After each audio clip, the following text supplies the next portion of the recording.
पूरे देश भर के ऐसे राज्य जहां पर पहले ही बीएड को सेलेक्ट करते हुए भर्ती कंप्लीट हो गई है, उन सबकी नज़र माननीय पटना हाईकोर्ट के फैसले के बाद से कल दिनांक 11 दिसंबर 2023 को माननीय सुप्रीम कोर्ट में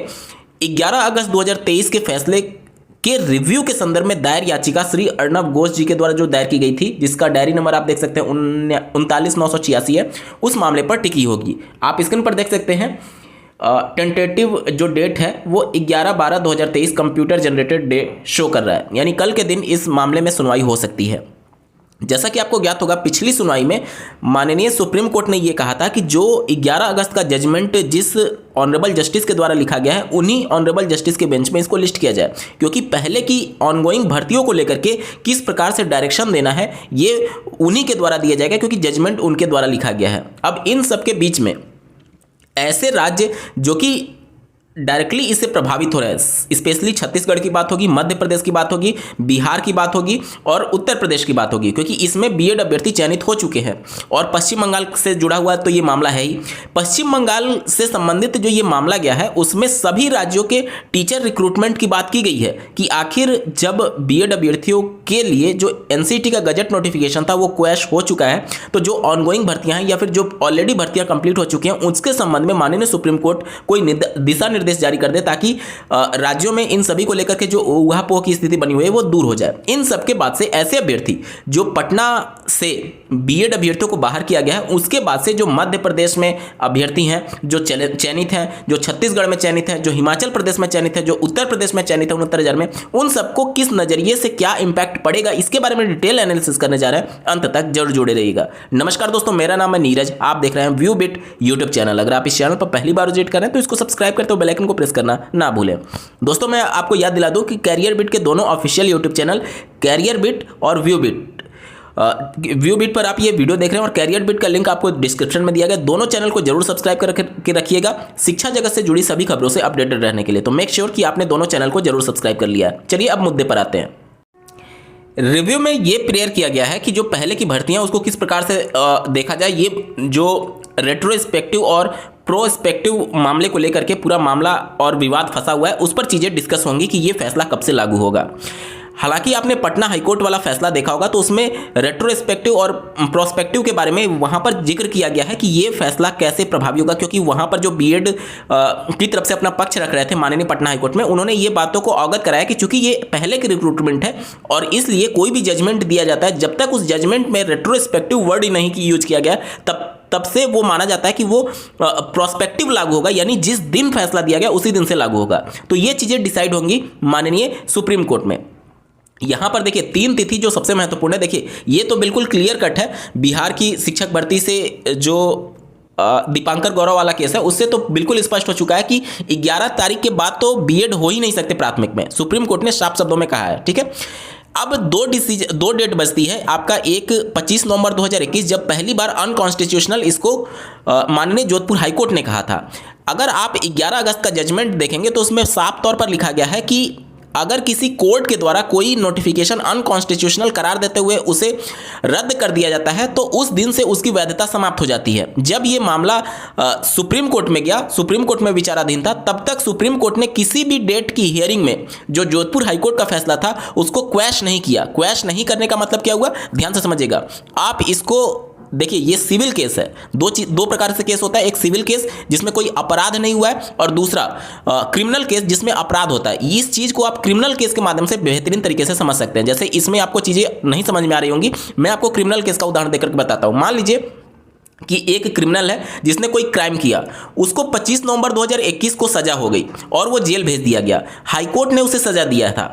उसके पास संविधान के तहत अधिकार है कि वह अपने सजा को चैलेंज कर सकता है, हाईकोर्ट के फैसले को चैलेंज कर सकता है माननीय सुप्रीम कोर्ट में। माननीय सुप्रीम कोर्ट में वो फैसले को चैलेंज करता है, माननीय सुप्रीम कोर्ट सुनवाई करती है, लेकिन हाईकोर्ट के फैसले पर जो कि उसको सजा दी थी कभी भी उसके सजा पर रोक नहीं लगाया गया। तो वो जो अपराधी है उसकी जब जब कोर्ट में पेशी होगी तो पुलिस पुलिस की ये जिम्मेदारी होगी कि उसको जेल से कोर्ट में या फिर अगर ऑनलाइन माध्यम से हो रहा है तो ऑनलाइन माध्यम से उसको ऑनरेबल जस्टिस के सामने प्रस्तुत किया जाए। यहां पर देखिएगा, यहां पर यह है कि जब तक सुप्रीम कोर्ट ने उसके सजा पर रोक नहीं लगाई, यानी वो आदेश रद्द नहीं किया जो कि हाईकोर्ट ने दिया था, तब तक उसकी सजा बरकरार है। वो 25 नवंबर 2021 से ही जेल में है और वहीं से सजा काटते हुए हर हियरिंग पर वो प्रेजेंट हो रहा है। यही मामला आप सिविल वाले में आइए, बीएड वाले मामले से जोड़ करके देखिए। बीएड वाले मामले में 25 नवंबर 2021 को जब ऑनरेबल जोधपुर हाईकोर्ट ने फैसला दिया, उसके बाद से सुप्रीम कोर्ट ने कभी भी उस फैसले पर रोक नहीं लगाया। हालांकि रीट के मामले कई बार सुप्रीम कोर्ट में गए क्योंकि ये राजस्थान से जुड़ा हुआ मामला था।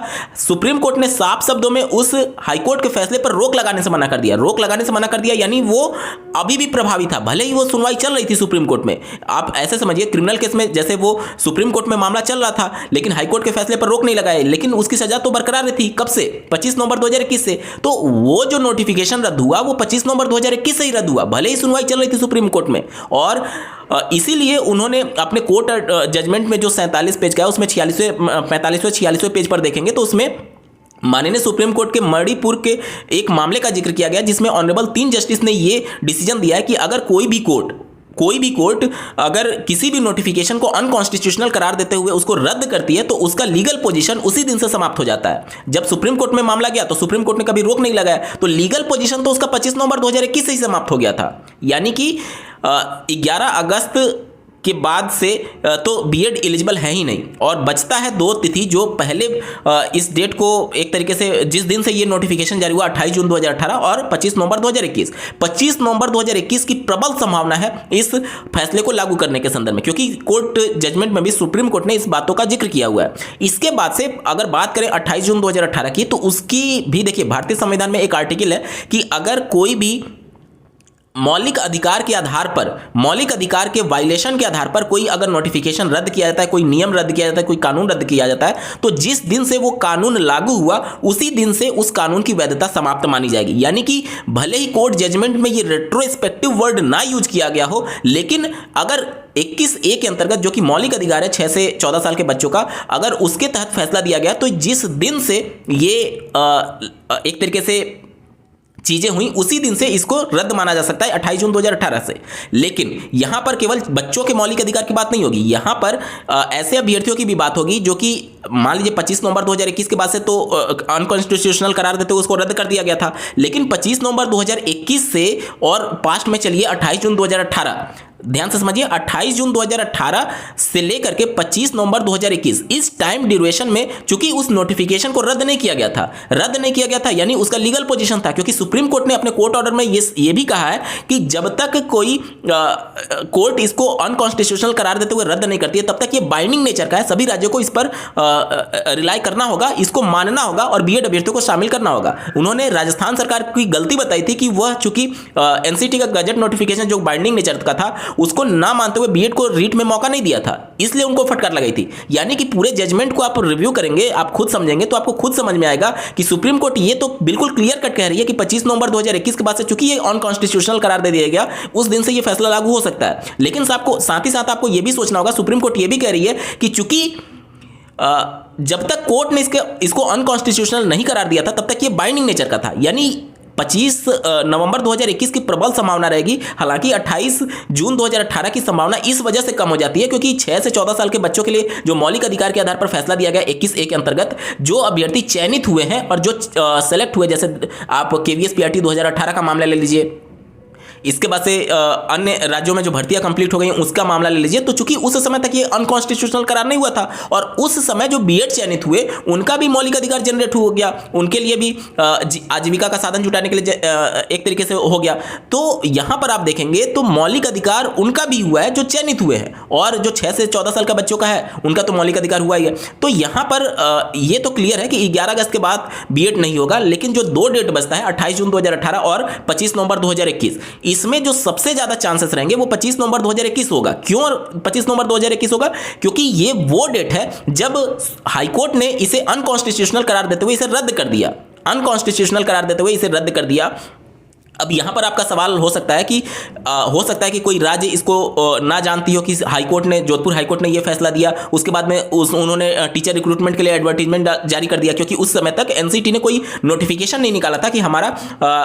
हाईकोर्ट ने नोटिफिकेशन रद्द कर दिया है, अब इसलिए बीएड अभ्यर्थी पात्र नहीं होंगे। वो बिना नोटिफिकेशन निकाले वो सुप्रीम कोर्ट चले जाते हैं। यहाँ पर आपको ये भी समझना होगा कि जब सुप्रीम कोर्ट में एनआईओएस डीएलएड के संबंध में फैसला दिया गया तो सुप्रीम कोर्ट ने एनसीटी को इस बात के लिए फटकार लगाई कि आप एनआईओएस को अगर रखना चाहते थे तो आपने इसका गजट नोटिफिकेशन क्यों नहीं निकाला। यहां पर देखिए, यहां पर एनसीटी की गलती को सुप्रीम कोर्ट जो है वो हाईलाइट कर रही थी कि आपने इसका गजट नोटिफिकेशन क्यों नहीं निकाला। उन्होंने सिर्फ एक पब्लिक नोटिस निकाला था, गजट नोटिफिकेशन नहीं निकाला था। जैसे आप बीएड के संदर्भ में देखेंगे तो 28 जून 2018 का गजट नोटिफिकेशन है, लेकिन जो एनआईओएस के संदर्भ में 22 सितंबर 2017 का जो रिकॉग्निशन लेटर है वो गजट नोटिफिकेशन नहीं है, वो सिर्फ एक तरीके से आप कह सकते हैं कि पब्लिक नोटिस टाइप का आप रिकॉग्निशन लेटर समझ सकते हैं। वो गजट नोटिफिकेशन नहीं था, या फिर एनआईओएस को 2 वर्षीय शामिल करने के संदर्भ में जैसे 6 जनवरी 2019 को शायद, हाँ 6 जनवरी 2019 को 19 या 20 को शायद जो उनके द्वारा माननीय पटना हाईकोर्ट के द्वारा जो फैसला दिया गया था उसको लागू करते हुए जो आदेश पारित किया गया वो गजट नोटिफिकेशन में जारी नहीं किया एनसीटी ने। इस बात को लेकर के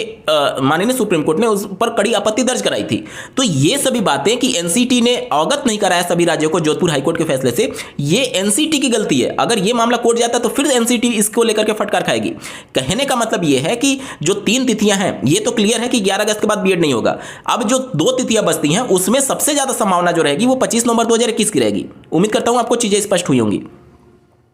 इसके बाद से सवाल आता है कि मध्य प्रदेश हाईकोर्ट के द्वारा जो वहां के चयनित बीएड कैंडिडेट हैं उनके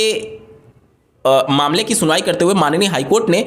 जो रिव्यू पिटीशन फाइल किया गया है अर्नब घोष जी के द्वारा पश्चिम बंगाल से, उस रिव्यू पिटीशन के अधीन कर दिया है कि वहां से जजमेंट देख लेते हैं क्या होता है, उसके बाद से इसको लागू करेंगे। बिहार में पटना हाईकोर्ट ने बीएड अभ्यर्थियों को बाहर कर दिया है। तो इन सभी कंडीशन में क्या होगा, क्या अगर मान लीजिए पास्ट से ये फैसला लागू होता है और ये सभी चीज़ों को, तो क्या इन सभी पर भी प्रभाव पड़ेगा? ध्यान से समझिएगा, यहाँ पर इन सभी भर्तियों के हाईकोर्ट में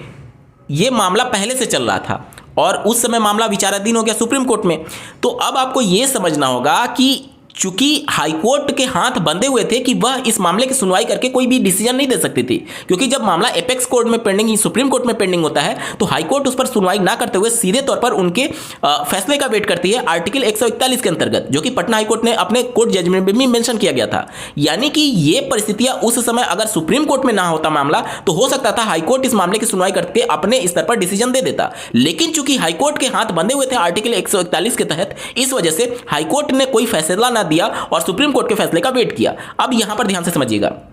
यहां पर रिव्यू पिटीशन में मान लीजिए कि कोई फैसला बदल जाता है, बीएड अभ्यर्थियों को पात्र कर लिया जाता है। हालांकि इसकी संभावना 0% है। क्यों 0% है? क्योंकि ये जो फैसला दिया गया वो मौलिक अधिकार के आधार पर दिया गया था और फैसला पलटने की संभावना कम रहेगी। ये चूंकि जो रिव्यू पिटीशन फाइल किया गया वो ऑनगोइंग रिक्रूटमेंट को लेकर के है, तो ऑनगोइंग रिक्रूटमेंट में ऐसे राज्यों की भर्तियां, ध्यान से समझिए, ऐसे राज्यों की भर्तियां जो कि माननीय सुप्रीम कोर्ट के फैसले के अधीन नहीं थी वो तो बच जाएंगी अगर इसको फैसले को 11 अगस्त से लागू कराया गया। ध्यान से समझिए मैं क्या बोल रहा हूं। ऐसे राज्यों की भर्तियां जहां पर हाईकोर्ट में कोई भी मामला पेंडिंग नहीं था और वो मामला माननीय सुप्रीम कोर्ट के फैसले के अधीन नहीं था वो तो बच जाएंगी, लेकिन ऐसे राज्यों की भर्तियां जहां पर हाईकोर्ट में मामला पेंडिंग था और वो ऑलरेडी सुप्रीम कोर्ट के एपेक्स कोर्ट के जजमेंट के अधीन था, वो चाहे कितना भी रिव्यू करा लीजिए शिक्षक भर्ती में बीएड अभ्यर्थियों के लिए खतरा बरकरार ही रहेगा, क्योंकि हाईकोर्ट उस समय डिसीजन नहीं दी, क्योंकि 141 के अंतर्गत उनके हाथ बंधे हुए थे सुप्रीम कोर्ट का वेट करने के लिए, और सुप्रीम कोर्ट ने जब डिसीजन दे दिया तो वही डिसीजन एज इट इज उनको लागू करना पड़ेगा। माननीय पटना हाईकोर्ट ने ये आप देखेंगे उनके जजमेंट में ये बातें मेंशन की गई हैं। तो कहने का मतलब यह है कि जिस राज्य में जो भर्ती प्रक्रिया चल रही थी लेकिन उस राज्य के हाईकोर्ट में मामला गया नहीं और उस राज्य के हाईकोर्ट ने कभी भी उस मामले को सुप्रीम कोर्ट के फैसले के अधीन नहीं किया, वो भर्तियां अब अगर भविष्य में ले कर जाते हैं कोर्ट में तो वो बच जाएंगी, क्योंकि अगर रिव्यू करा करके 11 अगस्त से फैसला लागू करा दिया जाता है और ऑनगोइंग भर्तियों पर स्टे ले लिया जाता था तब तो कोई दिक्कत ही नहीं होगा। लेकिन ऐसे राज्य की भर्तियां जैसे मध्य प्रदेश की बात कर ली जाए, छत्तीसगढ़ की बात कर ली जाए, इसके बाद से बिहार की बात कर ली जाए, तो ये सभी भर्तियां ऑलरेडी सुप्रीम कोर्ट के जजमेंट के अधीन है। सुप्रीम कोर्ट के जजमेंट के अधीन है तो सुप्रीम कोर्ट ने जो जजमेंट दे दिया उसी जजमेंट को लागू करना होगा, तो उस हिसाब से तो सीधे तौर पर ये बाहर है। माननीय पटना हाईकोर्ट ने यही तो कहा है कि सुप्रीम कोर्ट ने जो जजमेंट दिया हम उससे बंधे हुए हैं। इसके बाद से अगर मध्य प्रदेश की बात कर लें तो मध्य प्रदेश हाईकोर्ट के द्वारा जब इसमें डिसीजन दिया जाएगा, मान लीजिए रिव्यू में ये कह दिया गया कि ये तो क्लियर है कि रिव्यू में जो डेट डिसाइड होगा वो 11 अगस्त के बाद का तो होगा नहीं, उससे पहले ही होगा और 2 डेट में ही डिसाइड होगा, या तो 25 नवंबर 2021 या तो 28 जून 2018। संभावना जिसकी है सबसे ज़्यादा 25 नवंबर 2021 की है। तो इस डेट से भी अगर लागू होता है तो ध्यान से समझिएगा, मध्य प्रदेश हाईकोर्ट ने ये कहा है कि हमारी जो भर्ती है वो सुप्रीम कोर्ट के फैसले के अधीन है। अब ऑलरेडी ये फैसले के अधीन थी, ऑलरेडी ये फैसले की अधीन थी, और जो रिव्यू कराने की बात की गई है वो रिव्यू जो है वो कहीं ना कहीं ऐसे राज्यों पर लागू होगा जो कि मामला हाईकोर्ट में पेंडिंग नहीं था और अब भविष्य में जाकर के वहां के डीएलएड कैंडिडेट उसको चैलेंज कर रहे हैं। जैसे उत्तर प्रदेश का मामला ले लीजिए, उत्तर प्रदेश में जो 69,000 की शिक्षक भर्ती कंप्लीट हुई है वो माननीय सुप्रीम कोर्ट के 2020 के जजमेंट श्री राम शरण मौर्य वाले केस से हुई है। तो वहां में अगर आप कैंडिडेट हाईकोर्ट में मामला पेंडिंग है नहीं है, वो चूंकि वो मामला वो जो भर्ती हुई है वो माननीय सुप्रीम कोर्ट के फैसले के अधीन नहीं थी, माननीय सुप्रीम कोर्ट के अंतिम फैसले के आधार पर वो भर्ती कंप्लीट हुई है, तो उसमें बहुत ज्यादा बदलाव देखने को नहीं मिलेगा। और भले ही रिव्यू में कुछ भी हो जाए उस 69,000 शिक्षक भर्ती पर असर आपको देखने को नहीं मिलेगा। ये पटना हाईकोर्ट ने साफ तौर पर अपने जजमेंट में लिखा है कि रामशरण मौर्य वाला केस अलग है और बिहार वाला केस अलग है, क्योंकि रामशरण मौर्य वाला जो भर्ती था वो सब्जेक्ट टू आउटकम नहीं था, लेकिन बिहार वाला जो भर्ती था वो सब्जेक्ट टू आउटकम था। मध्य प्रदेश वाला जो भर्ती है वो सब्जेक्ट टू आउटकम है। छत्तीसगढ़ वाला भर्ती जो है वो सब्जेक्ट टू आउटकम है। हिमाचल प्रदेश वाला मामला जो था वो भी अलग था। कैसे, इसके बारे में मैंने ऑलरेडी बात कर रखा है, फिर भी मैं आपको बता देता हूं। हिमाचल प्रदेश में जो बीएड को राहत दी गई है, जो चयनित बीएड है वो 26 नवंबर 2021 को जो हिमाचल प्रदेश में माननीय शिमला हाईकोर्ट ने फैसला दिया था बीएड को पात्र करने के संदर्भ में, उस फैसले को रिव्यू कराने के लिए अभ्यर्थी वहां पर गए थे डीएलएड वाले। अब जब ये जजमेंट दिया गया तो 2021 में 26 नवंबर 2021 को, तो उस समय की परिस्थिति के हिसाब से माननीय शिमला हाईकोर्ट ने अभी ये डिसीजन दिया है 2023 में कि जो परिस्थिति उस समय थी उस परिस्थिति के हिसाब से वो डिसीजन सही था। उन्होंने माननीय सुप्रीम कोर्ट के फैसले को रिव्यू नहीं किया है। माननीय सुप्रीम कोर्ट के फैसले को तो हाई कोर्ट के पास पावर ही नहीं कि वो रिव्यू कर पाएगी। रिव्यू करने का पावर सुप्रीम कोर्ट के पास ही है अपने फैसले का। तो हाई कोर्ट ने सुप्रीम कोर्ट के फैसले का रिव्यू करते हुए बीएड को अलाउ नहीं किया है। वो सिर्फ अपने फैसले को, जो कि 26 नवंबर 2021 को दिया गया था शिमला हाई कोर्ट के द्वारा, उस फैसले को रिव्यू किया है। और इस आधार पर कि चूंकि उस समय जो परिस्थितियां थी उस हिसाब से बीएड अभ्यर्थी पात्र थे, इस वजह से अब वो अपना फैसला बदलने से इनकार कर रहे हैं और बीएड अभ्यर्थियों को राहत दिए हुए हैं। तो वहां का मामला अलग है, उस मामले को आप मत देख कर करिएगा, क्योंकि वो जो भर्ती हिमाचल प्रदेश में चल रही थी वो सुप्रीम कोर्ट के अधीन नहीं थी, वो सुप्रीम कोर्ट के अधीन नहीं थी, बल्कि जो रिव्यू पिटीशन फाइल किया गया था, जो भर्ती थी उस रिव्यू पिटीशन के और सुप्रीम कोर्ट के अधीन रख दी गई थी। ध्यान से समझिए, 26 नवंबर 2021 को जो जजमेंट दिया गया हिमाचल प्रदेश में, उस जजमेंट के अधीन भर्ती चल रही थी और उस जजमेंट में बीएड को अलाउ कर दिया गया, तो उसके आधार पर बीएड चयनित हो गए। अब बीएड नौकरी कर रहे थे,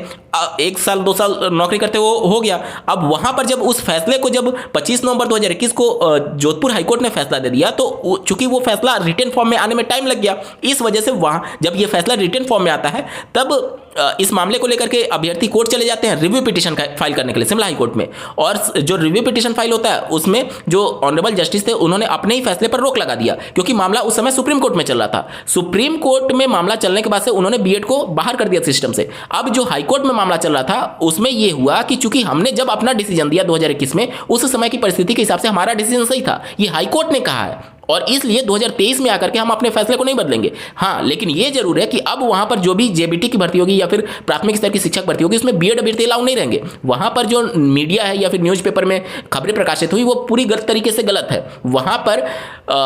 अगर आप फ्रेश रिक्रूटमेंट में आवेदन करने के लिए मौका देते हैं तो इसका मतलब सीधे तौर पर यह हो गया कि हाई कोर्ट सुप्रीम कोर्ट के फैसले का अवहेलना कर रहा है, जो कि उनके पावर में है ही नहीं। तो सुप्रीम कोर्ट के फैसले की अवहेलना नहीं हुई है हिमाचल प्रदेश में, बल्कि अपने ही फैसले का वो रिव्यू कर रहे थे और उस परिस्थिति के हिसाब से आज की डेट में वो अपने फैसले को बदलने से इनकार कर दिए हैं, क्योंकि उस समय के हिसाब से बीएड अभ्यर्थी पात्र थे और इसलिए उन्होंने वहां पर चयनित बीएड कैंडिडेट को राहत दे दी है। तो सारे राज्यों की कंडीशन आप अलग अलग है, आप सबको मैच मत कर दीजिएगा। जैसे बिहार के पटना हाईकोर्ट ने साफ तौर पर कह दिया है कि उत्तर प्रदेश की 69,000 शिक्षक भर्ती का मामला अलग है, रामशरण मौर्य अलग है, लेकिन बिहार का जो मामला था वो अलग था, हिमाचल प्रदेश का मामला वो अलग है। तो सभी राज्यों के मामले अलग अलग हैं और रिव्यू पिटीशन में यही चीजें डिसाइड होंगी कि जो अन्य राज्यों की भर्तियां हैं जिसमें ऑलरेडी सब्जेक्ट टू आउटकम नहीं था, उस पर तो आपको इंपैक्ट देखने को नहीं मिलेगा, लेकिन जो ऑलरेडी सब्जेक्ट टू आउटकम है कहीं ना कहीं वो प्रभावित जरूर होंगी माननीय सुप्रीम कोर्ट के 11 अगस्त के फैसले के बाद से। देखना होगा कि कल के डेट में क्या कुछ होता है। आप जरूर चैनल को सब्सक्राइब करके रखिएगा और कैरियर बिट के दूसरे ऑफिशियल यूट्यूब चैनल जिसका लिंक आपको डिस्क्रिप्शन में दिया गया है, जरूर मेक श्योर कि आपने दोनों चैनल को जरूर सब्सक्राइब कर लिया। इस वीडियो को देखने के लिए आपका बहुत बहुत धन्यवाद। भगवान करे आपका दिन शुभ हो।